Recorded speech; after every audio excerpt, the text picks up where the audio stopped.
Hello guys and welcome to How to Socials. In this video I'm going to show you how to set confidential mode on Gmail.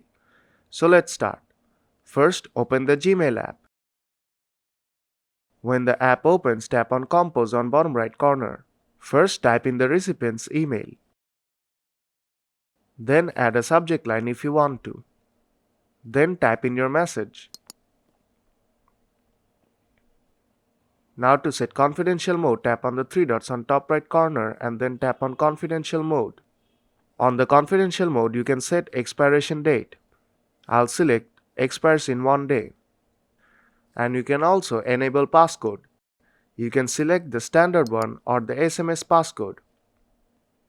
For the SMS passcode, you have to enter the phone number of your recipient. I'll just select standard and then tap save on top right corner. Then tap on the blue arrow icon on top right corner to send your email. So if this video helped you out, then don't forget to leave a like, and I'll see you in the next tutorial.